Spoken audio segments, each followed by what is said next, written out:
Assalamualaikum warahmatullahi wabarakatuh. Apa kabar Sobat Eftik semuanya? Selamat menunaikan ibadah puasa bagi seluruh umat Islam dimanapun berada.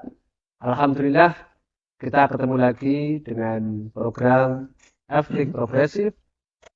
Buka pikiran, buka hati, meraih ridho ilahi. Pemirsa dimanapun berada, pada kesempatan kali ini kita kedatangan narasumber yang sangat luar biasa.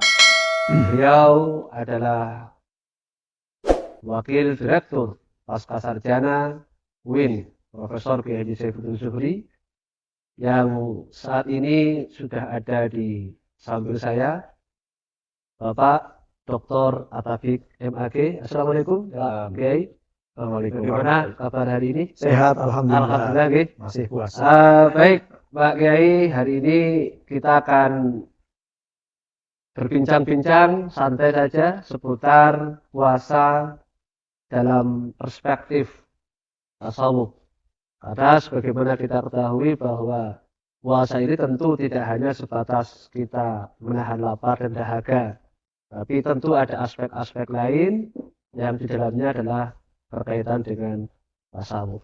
Nah, kami mengharapkan monggo Pak Kiai bisa memberikan pencerahan kepada kami, kepada pemirsa semuanya, bagaimana sebetulnya puasa dalam bingkai atau dalam perspektif tasawuf.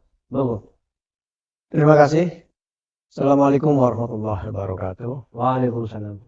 Bismillah, alhamdulillah, wassalatu wassalamu ala rasulillah wa ala alihi wa sahbihi wa mawalah ma ba'dah. Saudara sekalian, para pemirsa yang berbahagia, alhamdulillah kita dipertemukan lagi dengan puasa Ramadan, Mas Herman. Puasa itu ya bisa dianggap sebagai kenikmatan dari Allah Subhanahu wa Ta'ala, karena kita masih diberi kesempatan.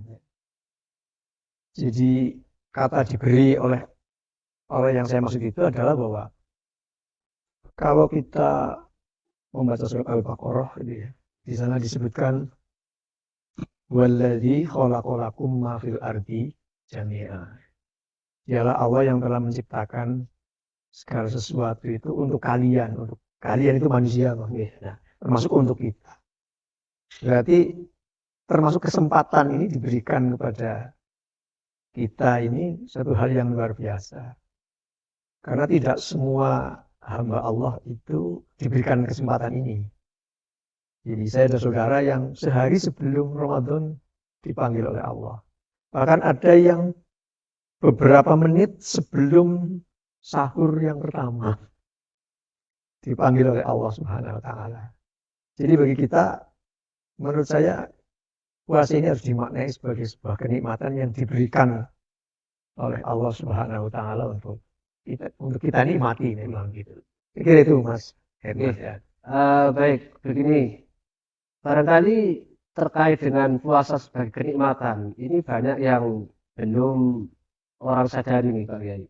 Karena orang itu ketika mendengar kata puasa itu yang terbersit dalam pikirannya adalah menahan diri, kemudian harus berlapar-lapar, kemudian harus merasakan kesusahan. Ini bagaimana kok hal seperti itu malah dikatakan sebagai sebuah kenikmatan? Ini kan kadang-kadang membingungkan itu. Iya. Ya karena begini, sebagaimana yang sudah saya sampaikan tadi, bahwa Allah itu memberikan apa saja yang ada di bumi itu untuk manusia, gitu kan. Khalaqalakum ma fil ardi jami'a, gitu kan. Semuanya untuk manusia. Nah, yang diberikan kepada manusia itu ada dua kategori, dua manfaat. Satu lil intifa, yang kedua lil i'tibar. Ya, satu untuk diambil manfaatnya, yang kedua untuk sebagai pelajaran. Nah, puasa ini ya intifaknya iya, i'tibarnya juga iya, sebagai pelajaran. Mengapa ada pelajaran? Karena begini, kita itu diberi segalanya oleh Allah Subhanahu wa Ta'ala, sebagaimana surat Al-Baqarah tadi itu. Tapi di sisi lain, kita juga akan diuji. Walanabluwannakum bisyai'in minal khaufi wal ju'i wa naqsim minal amwali wal anfusi was samarat. Gitu kan? Jadi Allah SWT mengatakan kami akan uji kalian bisyai'in minal khauf. Kata-kata syai'in itu di situ semua mengartikan sedikit. Artinya sedikit. Ujian itu sedikit. Jadi di sisi lain Allah memberikan kemanfaatan yang banyak sekali. Semuanya diberikan kepada manusia. Di sisi lain dia hanya akan menguji sedikit saja. Diuji dengan sedikit itu. Ya, apapun diberikan Allah kepada kita semua. Tetapi ingat, kita akan diuji, tapi sedikit. Artinya ujian itu jika dibandingkan dengan kenikmatan itu tidak seberapa. Tidak seberapa. Dan itu yang menyatakan Allah sendiri dalam Al-Quran kan. Iya. Jadi puasa ini bisa saja sebagai ujian. Tapi ujian yang akan meningkatkan kenikmatan berikutnya. Jadi luar biasa sebetulnya. Karena tadi, jadi seberat apapun kita diuji oleh Allah. Itu ya sedikit itu kan. Sementara kenikmatannya luar biasa. Mungkin seperti orang sekolah ya. Oh iya. Mas Herman itu ya. Kita sekolah SD itu 6 tahun. Ujiannya hanya sebentar. Hanya di akhir semester atau di akhir masa studi untuk lulusan begitu. Betul. Dan itu ujian itu nanti untuk meningkatkan kenikmatan lagi. Ketika mendapatkan ijazah, betapa nikmatnya itu. Nah, puasa ini 11 bulan silakan. Sedikit saja sebulan ini. Sebulan. Untuk kita betul-betul melatih dan menahan diri. Bahkan yang dari yang sedikit itu, kalau ini dianggap ujian, di dalamnya ada kenikmatan yang luar biasa yang dijanjikan oleh agama kita seperti pelipat gandaan, pahala, bahkan kemarin dibahas apa Lailatul Qadar dan seterusnya. Itu luar biasa. Jadi kita harus menanamkan keyakinan dalam diri kita bahwa segala yang diberikan Allah kepada kita ini berupa kenikmatan.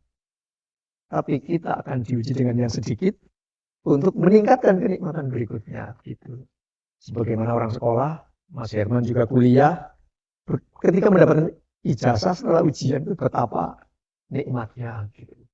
Kira-kira seperti itu. Jadi apapun yang kita alami sekarang ini, kalau tadi dikatakan lapar dan haus, tapi di situ nanti ada kenikmatan juga. Ya buktinya kalau sore hari juga nunggu-nunggu berbuka puasa dan seterusnya juga. Karena itu ada kenikmatan-kenikmatan. Sebagaimana barangkali Nabi menyampaikan bahwa farhatani bagi orang berpuasa itu adalah kenikmatan ketika berbuka dan kenikmatan ketika bertemu dengan Tuhannya kelak di akhirat.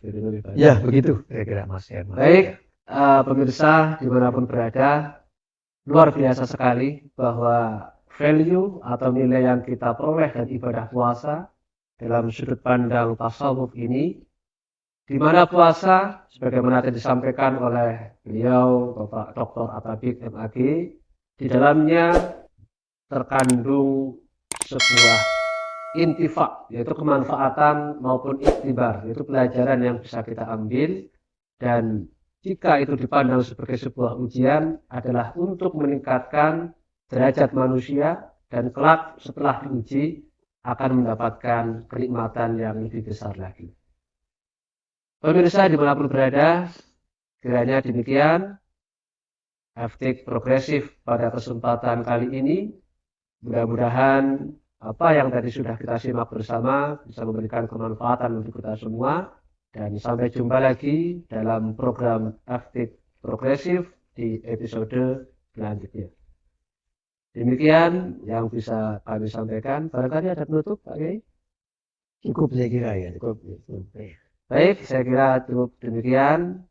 Terima kasih atas perhatiannya. Wallahu muwaffiq ila aqwamit thoriq. Wassalamualaikum warahmatullahi wabarakatuh. Assalamualaikum warahmatullahi wabarakatuh.